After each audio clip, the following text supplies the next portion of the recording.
The man with the shaved head ordered club soda. He was quiet, disciplined, and invisible. But when 8 bikers stormed in looking for a target, they chose the one man in the entire state they should have feared.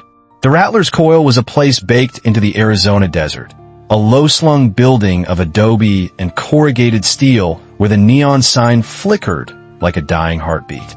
Inside, the air was thick with the smell of stale beer, fried food, and the kind of cheap whiskey that burned twice. A digital jukebox glowed in the corner, pumping out a gritty country rock anthem that nobody was really listening to. It was a haven for truckers, lost souls, and locals who had nowhere else to be. And tonight, it was a temporary sanctuary for a man who craved anonymity above all else. Jason Statham, at 55, looked less like a man aging and more like a weapon being perfected. His head was shaved, his jaw was a hard line, and his eyes, the color of a stormy sea, missed nothing.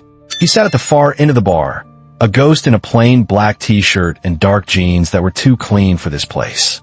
He had driven for 6 hours straight, the hum of the engine a meditative drone, and all he wanted was a moment of absolute stillness before the final leg of his journey. Club soda, wedge of lime, he'd said to the bartender. A woman named Maria, with tired eyes and a tattoo of a coiled serpent on her forearm. She nodded, sliding the glass to him without a word. He took a slow, deliberate sip, the sharp fizz a welcome contrast to the desert heat. He wasn't here to make friends. He was here to be invisible. But invisibility was a luxury, and the doors to the Rattler's Coil suddenly burst open as if kicked by a mule. The Desert Vultures motorcycle club roared in, bringing a wave of engine noise, road dust, and belligerent energy that sucked the air out of the room.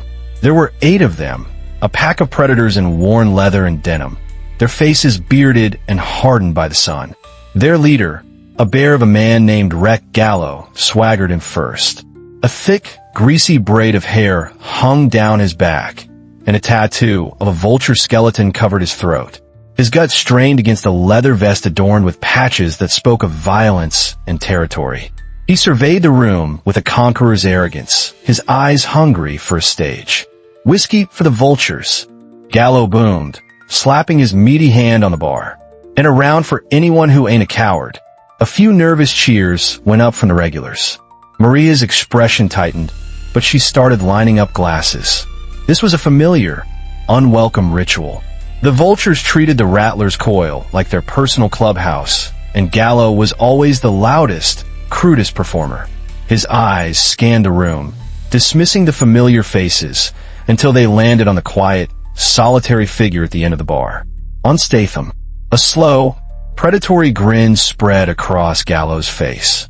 The show was about to begin. Gallo left his men and sauntered down the bar, his boots thudding heavily on the worn floorboards. He leaned his bulky frame against the counter next to Statham, close enough for Statham to smell the sour mix of sweat and cheap cologne. "Well, look what we got here," Gallo sneered, his voice a low rumble. "Looks like someone's accountant got lost on his way to a golf resort." A few of the other vultures chuckled. Statham didn't react. He kept his gaze fixed on the mirror behind the bar, watching the distorted reflection of the room. He took another slow sip of his soda. "What's the matter, pal? Cat got your tongue?" Gallo nudged him with an elbow. "Or are you too good to talk to us working folk?" Statham finally turned his head, his gaze level and unervingly calm. "Just enjoying the quiet," he said, his voice low and gravelly, with a British accent that sounded utterly alien in this place. The accent seemed to amuse Gallo even more. "Oh, a tourist. Listen up, boys, we got a fancy boy from across the pond." He laughed, a harsh, barking sound. He pointed a thick, grimy finger at Statham's glass. "What is that, anyway? Some kind of sissy water?" Maria, the bartender, moved down the bar, wiping a clean spot with a rag. "Leave him be, Wreck," she said, her tone weary but firm. "He's not bothering anyone." Gallo ignored her. He leaned closer to Statham, his voice dropping to a conspiratorial whisper. "You know, we got a rule in this bar. No sissy drinks." He looked at his men for approval, and they jeered in response. Statham set his glass down with a soft, deliberate click. He could feel the situation coiling tighter, the air crackling with impending violence. He didn't want this. He just wanted quiet. But quiet, he knew, often had a price. "I don't want any trouble," Statham said, his voice still even, but with an edge of steel now sharpening its tone. "Trouble?" Gallo roared with laughter, slapping the bar so hard the glasses rattled. "Buddy, you ain't seen trouble." He looked at Statham's clean clothes, his composed posture, his refusal to be intimidated. And it enraged him. It was a challenge to his authority, to the fear he so carefully cultivated. With a sudden, vicious movement, Gallo backhanded the glass. It flew off the bar, shattering against the floor in a spray of ice, soda, and glass shards. A few drops splashed on his Statham's jeans. The jukebox seemed to falter. The entire bar went dead silent. Every eye was locked on the two men. Gallo's grin was triumphant. He had his audience. He had his target. "There," he growled. "Now you don't have to drink that garbage anymore. You can have a real drink. On me." Statham didn't look at the shattered glass. He slowly, deliberately, wiped a drop of soda from his hand with a napkin. Then he rose to his feet. When Statham stood, he seemed to grow, not in height, but in presence. The space around him became charged, dangerous. He wasn't just a man in a bar anymore. He was the center of a storm about to break. "I'm going to give you one chance," Statham said, his voice a flat, chilling monotone that cut through the silence. "Apologize. Then you and your friends turn around and walk out that door." For a split second, the sheer, unadulterated confidence in his voice gave Gallo pause. But it was fleeting. He looked at his 7 men, all watching, then back at the lone man with the shaved head. The absurdity of the situation struck him as hilarious. "You hear that?" Gallo howled, turning to his crew. "Grandpa's gonna teach us a lesson." The vultures erupted in mocking laughter, a chorus of hyenas. Gallo turned back, his face flushed with rage and whiskey. "Teach me, then, old man." He shoved Statham hard in the chest, a powerful blow meant to send him stumbling backward. But Statham didn't stumble. He absorbed the force, his body moving back only an inch, his feet rooted to the floor. It was like shoving a block of granite. In that instant, Gallo's drunken confidence evaporated, replaced by a cold spike of fear. He had made a catastrophic mistake. He swung a wild, clumsy punch. It was the last mistake he'd make that night. Statham moved with a speed that was simply impossible for a man his age. It wasn't flashy. It was brutally efficient. He didn't dodge the punch. He flowed inside it, his left hand parrying Gallo's wrist while his right hand, fingers rigid, jabbed into the pressure point below Gallo's ear. Gallo's eyes widened in shock, a grunt of pain escaping his lips as his entire right side went numb. Before the big man could even process what had happened, Statham spun, hooking his leg behind Gallo's knee. He didn't just trip him. He used Gallo's own immense weight and forward momentum against him, guiding his fall. As Gallo went down, Statham locked his arm, twisting it at an unnatural angle. A sickening pop echoed through the bar, followed by a raw, agonized scream from Gallo. He hit the floor, cradling a dislocated shoulder, his face a mask of disbelief and pain. The other 7 vultures froze for a heartbeat, stunned. Then, with enraged roars, they surged forward as one. The bar exploded into chaos. A biker lunged, swinging a beer bottle. Statham sidestepped, snatched the bottle from the air, and, in the same fluid motion, smashed it against the man's temple. The biker dropped like a stone, unconscious before he hit the ground. 2 more came at him from either side. Statham kicked a bar stool into the path of one, sending him sprawling. He turned to the other, who was reaching for a pool cue from the nearby table. Statham was faster. He grabbed another cue, not to swing it, but to use it as a spear, driving the blunt end hard into the man's solar plexus.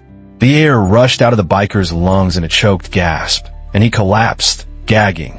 People screamed and scrambled for cover. Maria ducked behind the bar. This wasn't a brawl.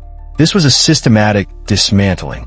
A 4th vulture, a mountain of a man, tried to tackle him from behind, wrapping his arms around Statham's waist. For a moment, it looked like he was caught, but Statham dropped his weight, drove an elbow backward into the man's nose with a crunch of cartilage. then used the man's own hold to flip him over his shoulder. The biker crashed headfirst through a small table, splintering it to pieces. 3 left.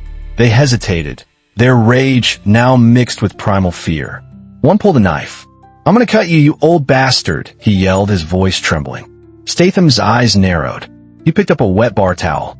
As the man lunged, Statham snapped the towel like a whip, the heavy, water-soaked, and catching the man square in the eyes.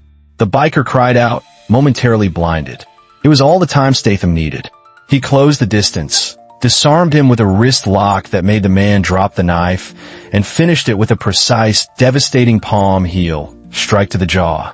The last 2 vultures looked at each other, then at the carnage around them, then at the calm, breathing figure standing in the middle of it all. He wasn't even sweating. One of them, a younger kid with more tattoos than sense, simply dropped his hands. "No, man. No more." He turned and bolted out the door. The last one standing just stared, paralyzed by fear. Statham looked at him. "Leave," he said. The biker didn't need to be told twice. He scrambled over one of his fallen comrades and fled into the desert night. Silence descended upon the Rattler's Coil, broken only by the groans of the vanquished. Statham stood in the center of the wreckage. Broken glass crunched under his boots. Overturned chairs and shattered tables littered the floor like the aftermath of a tornado. 8 men, who had walked in minutes before like kings, were now just broken heaps on the floor. And he stood among them, untouched, his breathing steady, his expression unreadable. Maria slowly rose from behind the bar, her eyes wide with a mixture of terror and awe. She looked at the devastation, then at Statham. "Madre de Dios," she whispered. "What are you?" Statham turned to her, his composure absolute. "I told them to leave," he said simply, as if that explained everything. He walked over to the whimpering form of Wreck Gallo and crouched down. "This is what happens when you don't listen," he said, his voice devoid of anger, which somehow made it more terrifying. The wail of sirens grew louder, cutting through the desert night. Within minutes, 2 police cruisers screeched to a halt outside, their red and blue lights washing the chaotic scene in strobing colors. 2 deputies entered, hands on their holsters, their faces grim as they took in the scene. "What the hell happened here?" the senior officer, a man named Deputy Miller, demanded. Before anyone could answer, several patrons started talking at once. "They started it," one yelled, pointing at the groaning bikers. "The vultures, they cornered him," another added. "He just defended himself." Miller held up a hand for silence. He looked at the 8 down men, then at the 1 man standing. He approached Statham cautiously. "Sir, I'm gonna need to see some identification, and you're gonna have to tell me exactly what went down." Statham reached into his back pocket, pulled out a worn leather wallet, and handed over his driver's license. Miller took it, his eyes scanning the details. Then he stopped. He looked from the ID back to Statham's face, his professional demeanor cracking for just a moment. He raised his eyebrows. "Well, I'll be damned," Miller muttered under his breath, a slow, impressed whistle escaping his lips. He handed the ID back with a newfound respect. "Jason Statham. Figures." He lowered his voice. "We've had trouble with these vultures for years. Looks like you just solved a few of our problems." Statham simply nodded. "Call me if you need a statement." As the paramedics and more deputies arrived to haul away the battered and broken members of the Desert Vultures, a new sound began to emerge from the patrons who had huddled in the corners. The quiet clicks and beeps of smartphones. At least 4 different people had recorded the entire event. They watched the footage on their small screens, their faces illuminated by the glow, replaying the impossible speed, the brutal efficiency. Before the last ambulance had pulled away from the Rattler's Coil, the first video was uploaded. The title was simple, Rattler's Coil Takedown. It was grainy, shaky, and utterly mesmerizing. Within an hour, it had 1,000 views. By morning, it would have 1 million. The legend had begun. In the digital world, fire spreads faster than in any desert. The Rattler's Coil Takedown became a viral phenomenon. It was dissected on martial arts forums, reposted by action movie fan accounts, and even featured on morning news segments about viral justice. Wreck Gallo's humiliation was absolute and eternal. His agonized face, just as Statham dislocated his shoulder, became a ubiquitous meme. A gif of him collapsing was captioned with a new, brutal verb that entered the online lexicon. #Statham. It meant to be so completely and efficiently defeated that your very reputation is erased. The effect on the Desert Vultures was catastrophic.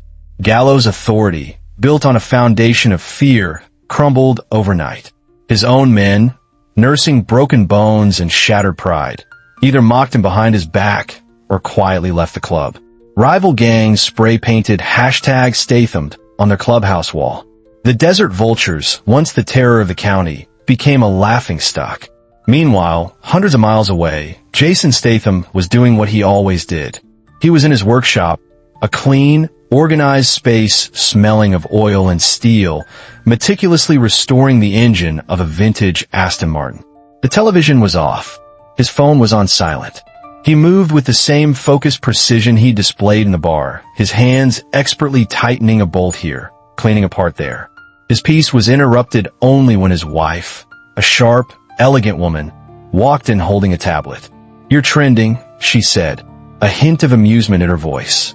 Statham didn't look up from the engine block. "You know, I hate that." "I know," she said, leaning over to kiss the top of his head. "But you also hate bullies." He paused his work, wiping his hands on a clean rag. A rare, faint smile touched his lips. "That I do." The Rattler's Coil, on the other hand, was thriving. It became an unlikely tourist destination. People would drive for hours to sit at the bar, order a club soda with lime, and ask Maria to recount the story of that night. She'd installed a small, framed photo of Statham behind the bar, taken from a news article. It was their new patron saint. The bar was no longer just a dive. It was a landmark, a place where a myth was born. The fear that the vultures had cast over the place for years was gone, replaced by a sense of defiant pride. A week after the incident, long after the news crews had left and the internet had moved on to its next momentary obsession, a lone figure walked into the Rattler's Coil. It was Wreck Gallo. His arm was in a heavy sling.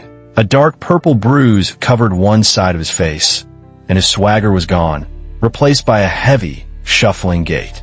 He looked broken. He sat down at the very stool where Statham had sat. The few regulars in the bar fell silent, watching him with wary eyes. Maria walked over, her face impassive. "You're a long way from your clubhouse, Wreck," she said, her voice flat. Gallo didn't look at her. He stared at his own reflection in the bar mirror. "Don't have one anymore," he muttered. He finally turned to her, his eyes holding a strange, haunted look. "I'm not here for trouble, Maria." "Good," she replied, her tone softening slightly. "Because you wouldn't survive it." A bitter, humorless laugh escaped him. "Yeah, I know." He was quiet for a long moment, watching the lazy spin of the ceiling fan. "I've been in 100 fights," he said, his voice barely a whisper. "I've won. I've lost. But that wasn't a fight." Maria leaned against the counter, crossing her arms. "Then what was it?" "It was a correction," Gallo said, struggling for the right word. "Like I was a math problem on a board, and he just erased me." There was no anger in his eyes, Maria. None.